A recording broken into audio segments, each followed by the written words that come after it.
Oh, listener, do I have a story for you today? I've always been obsessed with history and genealogy, and looking down through some family notes, I noticed something a little off about my great-great-grandfather. He was murdered in the bustling town of Westonville, West Virginia in 1900. He was on his 10th or so kid, and his mental status began to change. With that many kids, whose wouldn't? I was going to delve in deeper, but there was a very eerie sound that happened in my bedroom of my apartment, and I knew somehow deep in my heart that Timmy was up to no good. I walked into the room and his cage was empty, the lock broken by chewing on the bars in all the right places. Timmy was on a never-ending loop of working his way out to kill me, and he was now out. His next step? My death. I looked around the room, hoping to spot him, but he wasn't in sight. I could do the old look under the bed trope from horror movies, but I enjoy life more than death, so that option was out of the picture. I decided to go back into the living room and head into the kitchen. And in the kitchen, I heard a very loud bang.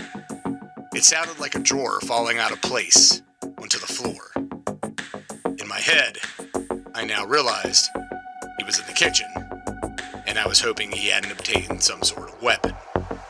I slowly walked into the kitchen, being very careful, checking every place I could, scanning everything with my eyes. I took a few more steps into the kitchen, heard a little squeaky laugh, and then a sharp pain on the top of my foot. I looked down, and Timmy had jabbed a fork into the top of my foot and was looking directly up at me, squeaking his little ass off. I grabbed him in my hand and started to limp over to the table. He bit me, and I instinctively tossed him against the wall, where he actually hit. He didn't go through it. He hit the wall as hard as he could, and appeared to be out cold. He was a ghost, but trapped in his own power and still believing that objects are there. That's why he bit through the bars in the cage. Little shit still thinks he's alive. I felt bad for the little guy, but looking back down at my foot, realized he was going to try and kill me. He needed a new cage, but I also needed something to keep him locked up in until I could acquire a new one. I looked around the room, and with a little smirk on my face, picked up the unconscious ghost gerbil, tossed him into the freezer, part of my refrigerator, and shut the door. In the storage unit I had outside my apartment, I grabbed a length of chain I had attached to my dog Lucky before he broke loose and ran away, and a lock that I used at the local gym so no one could steal my stuff out of it again. I wrapped the chain around the freezer door, put the lock in place, and snapped it shut. I limped back over to my table and went back to my reading. Westonville, West Virginia was about a 5-hour drive from my apartment. I decided to browse the internet for information. In West Virginia, the internet is a never reliable network of uncertainty. You know, a high cost, low speeds kind of deal. When entering in Westonville, West Virginia in the search bar, I got the normal shtick, and then something about the Westonville Haunted Asylum. Clicking on the link, I started filling up on information about H.G. Blackwell, a very well-known proprietor in the Westonville Society, and also a very sick man. He was born and raised in the state of Alabama, where he went to school to become a doctor of medicine. He decided to travel and see the world and made his way through Georgia, South and North Carolina, Virginia, and then ended up in good old West Virginia. He was on the run from those states for the suspicious deaths of his patients. He heard of the big little town of Westonville, West Virginia, and how it was becoming way too big and more like a city than a town. The population was booming, and he wanted to be right in the middle of it. He also heard talks of an asylum that had been built before the Civil War and during was used as a hospital for wounded soldiers to be cared for, and within the last 23 years was converted to the Westonville Hospital for the Insane. It had become one of the leading insane asylums for modern medicine in West Virginia. He traveled to Westonville, where he was welcomed with open arms, and for a few years he practiced normal medicine, had fallen in love, and him and his wife were about to welcome their firstborn child. Now, the stories, or rumors, state that Dr. Blackwell's wife, on one of her visits to the asylum, was attacked by a patient suffering from a very severe case of schizophrenia. and was murdered in the hallway. Dragged into the doctor's office and left there. Dr. Blackwell found his wife's lifeless body. The baby also died in the attack. They say the doctor was never the same after that and started experimenting on his patients. His own way of avenging his dead wife. Her ghost is one of the many that are supposed to be still walking the halls of the asylum to this day. This story, and kind of haunting, was right up my alley, and I decided to hit the road once again. The asylum, now labeled the Westonville Lunatic Asylum, had become a huge tourist attraction. Since renewing the look of the old place, even more hauntings and sightings have been reported. Approaching this massive place gave me goosebumps, and my stomach felt very upset. I walked through the giant front doors and into what used to be the main lobby. Several rooms were off to the side, and numerous corridors jolting off to different parts of the asylum were just everywhere. This 4-story behemoth wasn't going to be easy to navigate. The story in the newspaper gave a room number for the doctor, but that changed. There were pamphlets showing locations of the hauntings. Dr. H.G. Blackwell's room was on the 3rd floor. That's where I needed to be. Approaching a stairwell to head up a few floors, I could see something walking down the hall to my right. In grand display, this feature marched down the hall and yelled, "Charge!"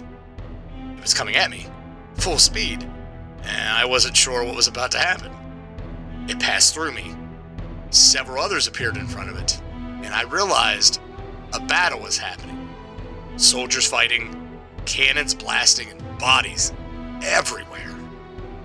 They were all dressed in Civil War era attire, and someone yelled, "General Washbath, they've overpowered us, sir." His reply, "You will fight. Fight until you die. Die for honor and glory." An explosion happened, and it all disappeared. This was going to be an absolute nightmare. I was intrigued by the layout of the hospital, and before moving up a floor, walked down the hallway. I could hear crying and screaming. Making a turn in the hallway, something stood there, staring at me. Motionless, but making sounds. I didn't know if I should run or stay. I asked, "Do you need help?" Nothing. Silence. It turned and walked away crying. I followed, and at the entrance to one of the rooms, it was grabbed and silenced. I honestly should have walked away, but you know me in times like this. What the hell? You only die once, right? I slowly approached the cell, and as I did, I could hear a chewing sound and silent whimpers. I looked inside, and the patient in the hall was being choked, while at the same time being snacked on. I had a few seconds to see the flesh being torn from the one ghost's body, and then no more whimpering. The specter that was eating the other turned and yelled, "Get the fuck out!" I was in the air, and my back crashed to a wall behind me. I was up and back down the hall in no time. One foot after the other, I climbed the stairs to the 2nd floor to look around. This floor was different, almost happy and childlike.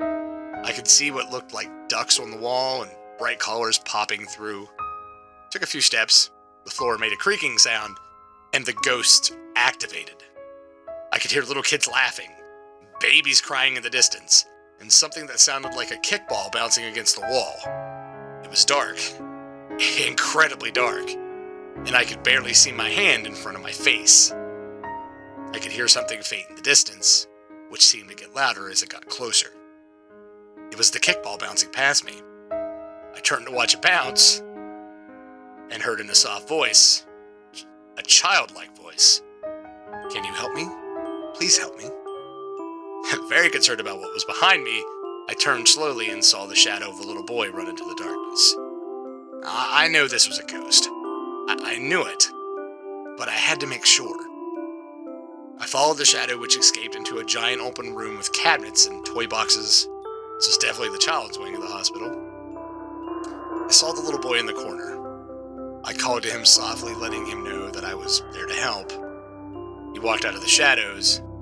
His skin was covered in abrasions, like he was cut numerous times, and his face was an ashy color. I asked him his name. He stated Jimmy. His name was Jimmy. I asked him what was wrong, and he said that he was looking for his parents. He told me they came to see him one day and for a visit, and they never returned. I told him to follow me, and I would keep him safe and help him find his parents. And he disappeared. The kids on the second floor went from laughing to crying. It was loud, deafening. I yelled out to see what was happening. The ghost of a little girl came into the room and shouted, "He's coming! The bad man is coming!" I asked her who was coming, and she started crying harder and said, "He's a doctor. A mean doctor." I was about to meet Dr. Blackwell for the first time, but not for the last that night. I hid in the room the best I could. I could hear him talking to the kids in the hallway. He asked, "Why are you crying, my dear?" She didn't reply. He asked the nurse to take her back to her room. He walked down the hall, past the room, and yelled down the hall, "We have a visitor, everyone. Someone who shouldn't be here with us. A living outsider." How did he know I was here? Could he sense my presence? And if he could, did he know where I was at? The room activated. The walls went from broken and destroyed to clean and colorful. The toys were shiny and new-looking. The ducks on the wall were yellow, and the blue wallpaper looked like it was just placed there. The room went from pitch black to brightly lit in no time. Dr. Blackwell called out, "All visitors must check in with the nurse at the front door. Be alive or dead. You should not be here, divine visionary. You will not help these children, and you will not find the truth. I will destroy you before that happens." How did he know I could see things? What kind of specter was this doctor? I was hiding behind a counter that completely disappeared. I slowly walked away, and Dr. Blackwell informed me that I was heading the wrong way. He knew my every move. He called me by name. How did he know my name? He walked slowly toward me, and as he approached closer, he disappeared, almost like a cloud of smoke. My stomach started turning. My head felt out of place, and then suddenly, I was in a different room. A different place.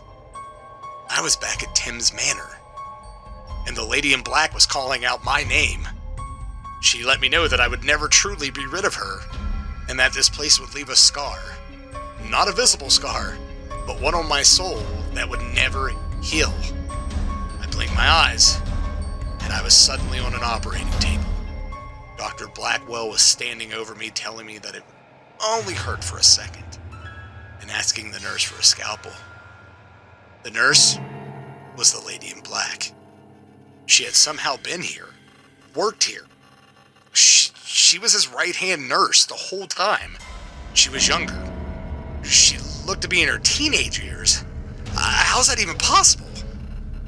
The doctor let me know that he was going to remove my special abilities, and then my internal organs. As he started to cut my skin, and I began to bleed and scream in pain, a bouncing ball hit the ceiling, and loud, ear-piercing screams filled the operating room. Something had entered the room. It was coming right for the table. Just like that, I was back in the kids' room of the asylum, with blood running down my chest. What had happened? Little Jimmy, who I was protecting, and the other kids had just saved my life. I had two entities who were incredibly powerful, and both wanted me dead.